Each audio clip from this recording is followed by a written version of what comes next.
Join me. Journey to face the unknown and ponder the questions.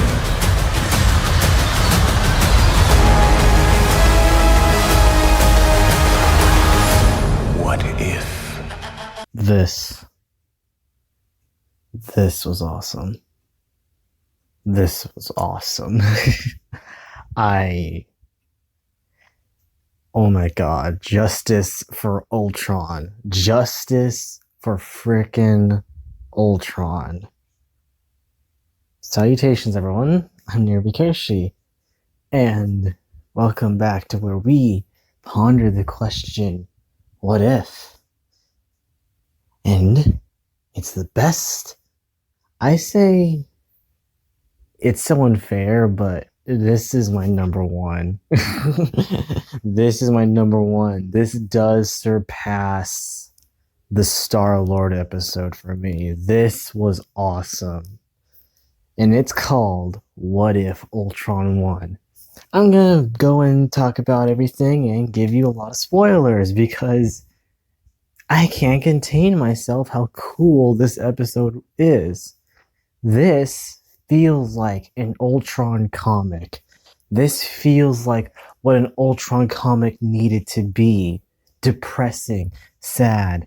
The Avengers going up against a big bad high tier level threat that could kill them. Like, Ultron is up there with Thanos. Like, he is up there with Thanos. Like, he is like the biggest villain ever. And much to what I hate with the MCU, I do like a few movies from the MCU. I do like a few things I enjoy from the MCU that are good. But the worst thing they ever done was in Phase 2. And Phase 2, to me, is the worst phase in the MCU. And Phase 2 would have bombed if it hadn't been for Captain America Winter Soldier to save their asses and making sure that that phase does not fail, and James Gunn with Guardians of the Galaxy. This was amazing. Age of Ultron was a terrible movie where I thought, yes, it would be so cool to see Ultron go up against the Avengers. Like, he is a big threat to the Avengers. And I was so curious how they were going to take him down.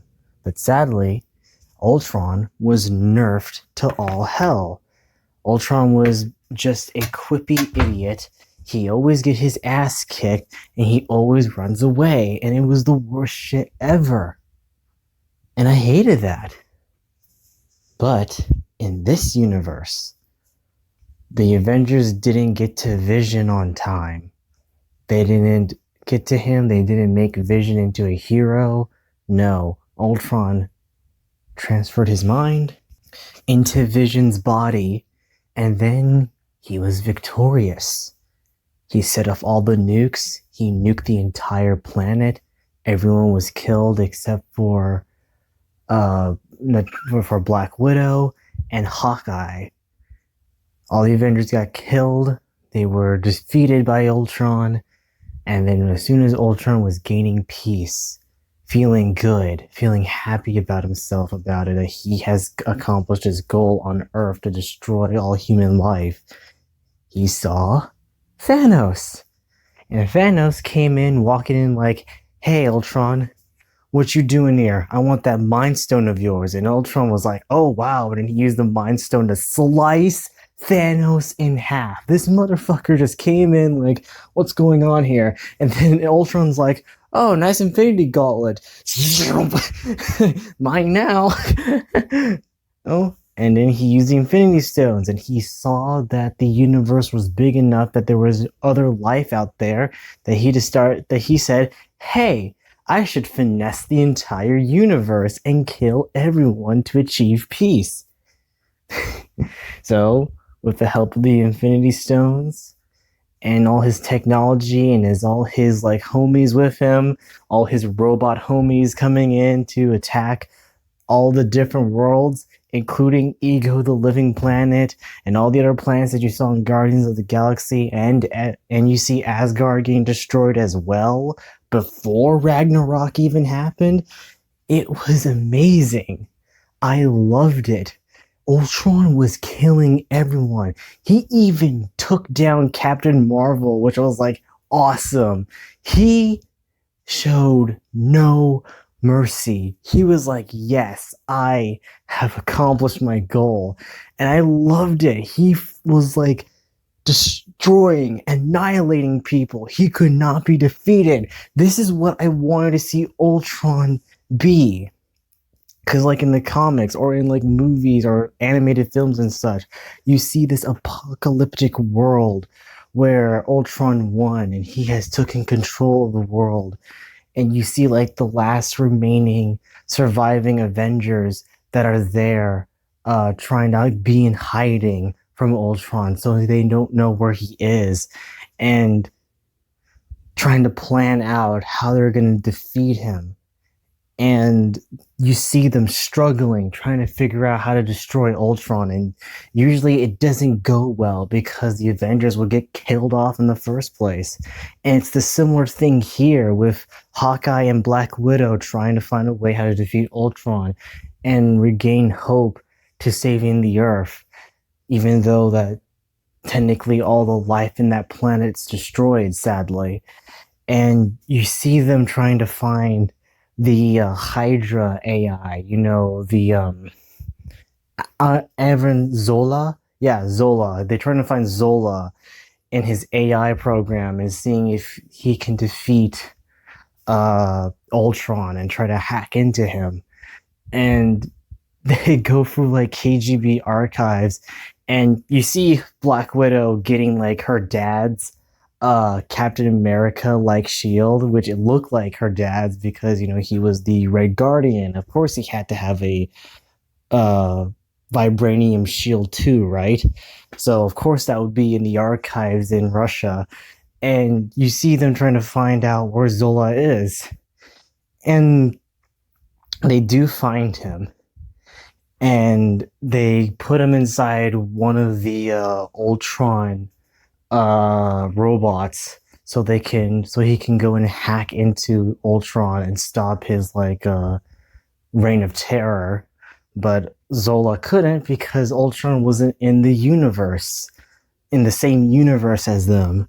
And you find out that Ultron is depressed because he's like, I achieved my goal, but what the hell do I do now? Like, he doesn't know what to do. He's like, there, like, well, shit. I killed everyone. I destroyed everything. It's like, what purpose do I have now? Like, I've already achieved my goal, so what do I do? There's nothing else to do in the universe. And what happens with Ultron? He does something that Doctor Strange couldn't do when he met the Watcher. Because remember, Doctor Strange met the Watcher once he gained so much power to save Christine, to save his love. And then he ended up destroying his universe because of it. And the Watcher's like, I could punish you if I could, but I can't. So you'll have to suffer. I can only watch. So sorry, bye. And Ultron, he hears the Watcher, and he's like, yeah, I see you, and I'll find where you are, bitch. Because I guess he has the power to find where the Watcher is because he has the Infinity Stones. Of course he can do it. I mean, the Watcher's not the TVA. He can't just go and power down the Infinity Stones and say, like, yeah, they're done. You have no power here, Gandalf the Grey. But sadly, Ultron does. And then sees the Watcher like, nah, bitch, come back here. Bring that ass here. And And Ultron sees the Watcher and he's like, yeah. And he just punches the Watcher in different universes. Like each punch he takes, the Watcher is transported to a different universe with Ultron, and he keeps punching him to different universes until like all the different multiverses, and he's like punching him down to each one of them, and it's like Watcher's like, oh shit, I can't do nothing, because he doesn't want to interfere. He doesn't want to go and interfere what's going on, because he made an oath to only watch and not not tamper with with the multiverse. But Ultron's like, yeah, screw you, I see everything, I'm gonna go and destroy everything, the multiverse is mine to control. Well, and there is a sad thing where, because since Black Widow and Hawkeye couldn't stop Ultron because he's in a different universe than theirs, uh, Hawkeye sacrifices himself, which I like this scene because it mirrors the scene from Avengers Endgame where Black Widow sacrifices herself to because Clint has a family, so she wants him to live his life, and then she sacrifices herself, you know. But it's the opposite here, since Clint lost his family. He has nothing to go back to, and so he sacrifices himself and takes down like the swarm of Ultron robots that were chasing after them in a big fiery explosion, which I liked. I like that mirror in contrast to between those scenes from Endgame to this.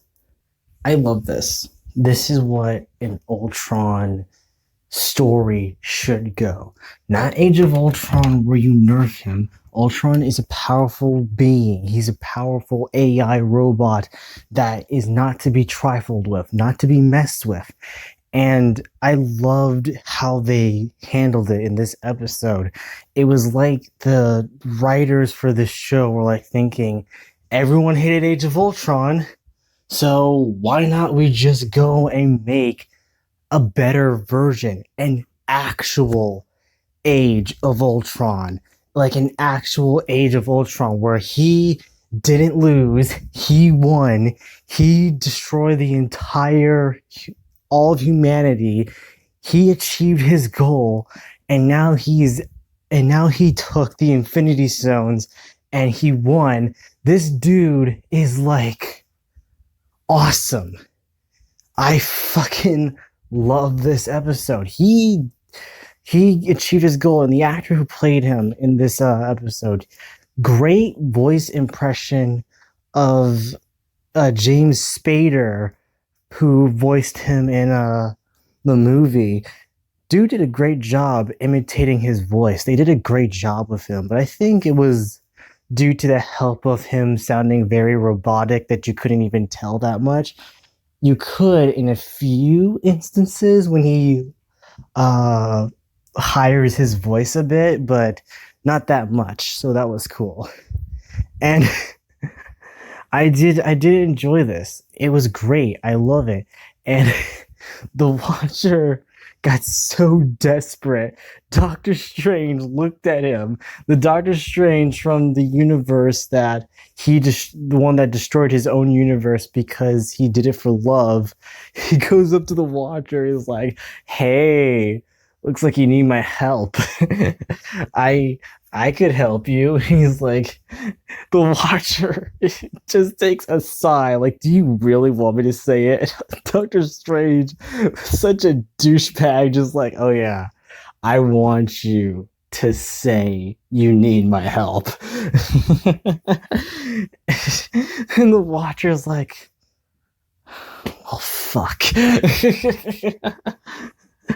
I guess I have no choice. And he helps him.